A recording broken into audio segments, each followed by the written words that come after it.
امریکی حکومت پولیس اور فائر بریگیڈ کے محکموں کو خبردار کر رہی ہے کہ ان کے زیر استعمال چینی ڈرونز حساس ڈیٹا چرا رہے ہیں۔ امریکہ کے بہت سے شہروں میں فضا سے زمین کا جائزہ لینے کے لیے چینی کمپنی DJI کے ڈرونز استعمال کیے جاتے ہیں۔ وائس آف امریکہ نے ریاست کیلیفورنیا کے شہر فریمونٹ کے فائر بریگیڈ کے حکام سے بات کی کہ وہ عوام کی حفاظت کے لیے چینی ڈرونز استعمال کرتے ہوئے حساس معلومات کی حفاظت کے لیے کیا کر رہے ہیں۔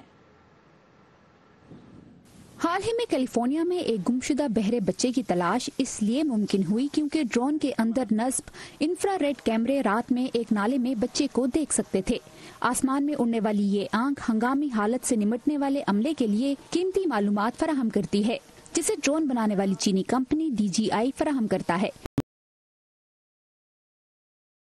مرہ کی کارروائیوں کا ایک لازمی حصہ بن چکے ہیں۔ ہم انہیں آگ کے واقعات کا جائزہ لینے سے لے کر خطرناک مواد اور لوگوں کو تلاش کرنے اور بچانے تک کی کارروائیوں میں استعمال کرتے ہیں۔ مگر اب چینی ٹیکنالوجی خریدنے کے بارے میں کئی اندیشے جنم لے چکے ہیں۔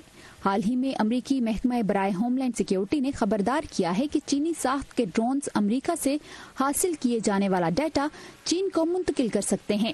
DJI یہ الزامات مسترد کرتے معلومات کو ذخیرہ کرنے اور منتقل کرنے کے لیے بہتر طریقوں کو اپنانے کی یاد دہانی کرواتی ہے۔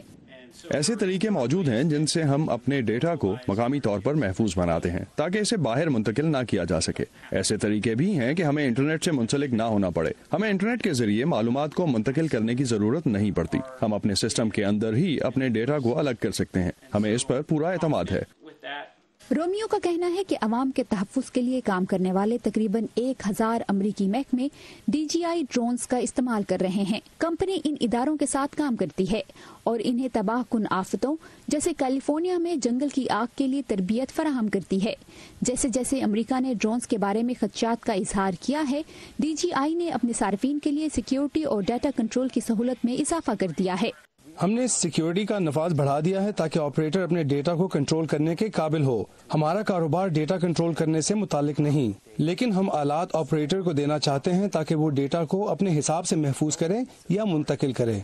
فریمونٹ فائر ڈپارٹمنٹ کو توقع ہے کہ ایک روز ڈرونز پر ایسے سینسر نصب ہوں گے جس سے عملے کے افراد کو خطرناک صورتحال میں بھیجنے سے قبل کسی خطرناک مواد کی شناخت کی جا سکے، اور شاید ایک دن خود مختار ڈرونز ہنگامی صورتحال سے نمٹنے والے عملے کے پہنچنے سے پہلے حادثے کے مقام پر پہنچ کر جائزہ لے سکیں گے۔ اگلے 10 سالوں میں یہ ایسے ہی عام ہو جائیں گے جیسے آپ فائر انجن کے ساتھ پانی کا پائپ دیکھتے ہیں۔ ڈرون سے حاصل ہونے والی معلومات کا کوئی مقابلہ نہیں۔ یہ روزمرہ کا آلہ بن گیا ہے۔ یہ ٹیکنالوجی زندگی تو بچاتی ہے، لیکن ساتھ ہی ٹیکنالوجی کی بڑی طاقتوں کے درمیان شکوک و شبہات کا باعث بھی ہے۔ مشیل کوئن کے ساتھ وردہ خلیل، وائس آف امریکہ۔